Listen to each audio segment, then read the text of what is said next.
नमस्कार दोस्तों। Entire middle east under attack है। मेरे कई जानने वाले सऊदी कुवैत में हैं जिनसे मेरी कल बात हो रही थी, तो काफ़ी लोग डरे हुए हैं। उनका कहना है कि मिसाइलें उनके ऊपर से जाती हुई दिखाई दे रही हैं। अब सवाल ये है कि ईरान दुबई, कुवैत और बहरीन पर आक्रमण क्यों कर रहा है। उसकी लड़ाई तो इजराइल और यूएसए के साथ है। इसके पीछे की जियो पॉलिटिक्स बहुत ही महत्वपूर्ण है। हार्मुज स्ट्रेट को ईरान ने ब्लॉक कर दिया, लेकिन ईरान के लिए इसको लंबे समय तक ब्लॉक करके रखना पॉसिबल नहीं होगा। यूएसए की जो नेवी है उनको वहाँ से हटा देगी। पर डे 20% का ऑयल का जो व्यापार है हार्मुज स्ट्रेट से होता है।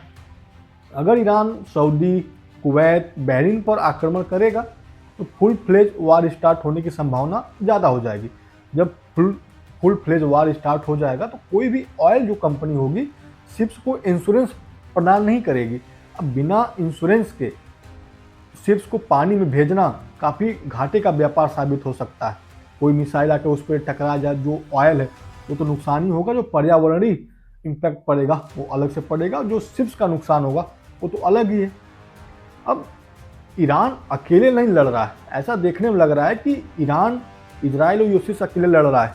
ये आपको भी पता कि पॉसिबल नहीं है ईरान के लिए कि वो यूएसए और इजराइल को साथ में टक्कर दे सके। यहाँ पे कई देश अब गुट में बट चुके हैं। अब ईरान के पीछे बैकडोर से रसिया सपोर्ट कर रहा है। जब रसिया और यूक्रेन का वार चल रहा था तो ईरान ने भी रसिया को हेल्प करी थी ड्रोन भेज के। अब रसिया भी मिसाइलों के थ्रू ईरान का सपोर्ट कर रहा है। इधर चाइना बैठ के मजे ले रहा है कि चलो भाई ठीक है, यहाँ पे दो देश लड़ ही रहे हैं, कल को मुझे भी ज़रूरत पड़ेगी तो मैं ताइवान को कैप्चर कर लूँगा। अब सवाल ये है कि जब भी जो यूएसए का कॉन्स्टिट्यूशन ये कहता है कि अगर अमेरिका किसी वार में जा रहा है तो उसको पहले संसद की, जो वहाँ की कांग्रेस है, वहाँ की अनुमति लेनी पड़ती है। ट्रंप ने ये नहीं किया है। और जो इंटरनेशनल ट्रीटियाँ हैं उनको भी दरकिनार किया गया है। तो कल को भी चाइना ताइवान को कैप्चर कर लेगा, फिर सारे देश देखते रह जाएंगे। और ये जो यूरोपीय कंट्रियाँ हैं, जब ग्रीनलैंड का मामला आया था तो सामने आके खड़ी हो गई थी बोलने के लिए कि ट्रंप ग्रीनलैंड को नहीं ले सकते, लेकिन इस मामले में अभी तक खामोशी छाई हुई है। तो जब क्रूड ऑयल का व्यापार ही नहीं होगा तो इसका इम्पैक्ट तो पूरा वर्ल्ड में पड़ेगा। अब भारत में क्या इम्पैक्ट पड़ेगा, यहाँ पे जो पेट्रोलियम है उनके प्राइस जो है वो बढ़ जाएंगे, महंगाई यहाँ पे बढ़ जाएगी। अब सबसे बड़ा सवाल ये है कि इंडिया का क्या स्टैंड है। अभी हाल ही में आपने देखा होगा कि भारत के प्रधानमंत्री इजराइल के विजिट पे जाते हैं, नेतन्याहू उनका स्वागत करते हैं और वहाँ की पार्लियामेंट में प्रधानमंत्री मोदी को अवार्ड से सम्मानित किया जाता है। जब ये युद्ध स्टार्ट होता है तो जो विदेश मंत्रालय है उनकी तरफ से एक ट्वीट आता है कि हम शांति बहाली का जो है बात करते हैं। लेकिन सवाल ये है कि जब इस युद्ध की तैयारी 1 महीना पहले की जा चुकी थी तो क्या प्रधानमंत्री जी को इजराइल दौरे पर जाना उचित था। हम क्या संदेश दे रहे हैं कि हम किस देश के साथ खड़े हैं। अगर ये दौरा ईरान को नहीं दिख रहा होगा, वो साफ साफ देख रहा है कि इंडिया कहीं ना कहीं इजराइल और यूएसए के साथ है।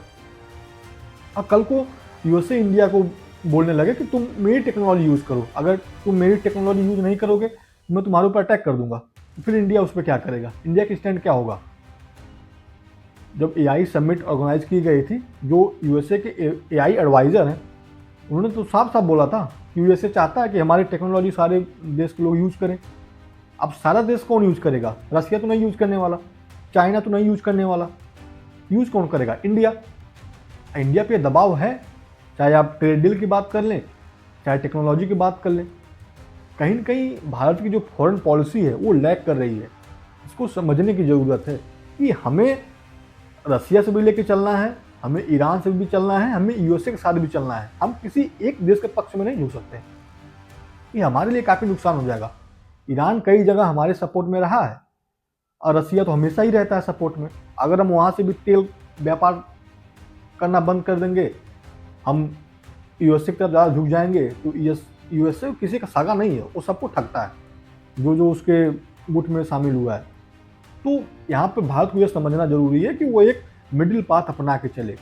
जब एक तरफ हम शांति बहाली की बात कर रहे हैं, एक तरफ हमारे प्रधानमंत्री इजराइल जाके विजिट कर रहे हैं, तो कहीं ना कहीं हम यह संदेश दे रहे हैं कि हम यूएसए और इजराइल के साथ हैं। जब ऐसा होगा तो ईरान के साथ चाइना और रसिया खड़े हो जाएंगे, कल को भारत के साथ युद्ध हुआ तो भारत के साथ कौन खड़ा होगा?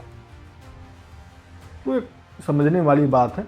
और ईरान और यूएसए के बीच जो पूरी लड़ाई है वो क्या है, हम अगले वीडियो में उसको डिस्कस करेंगे।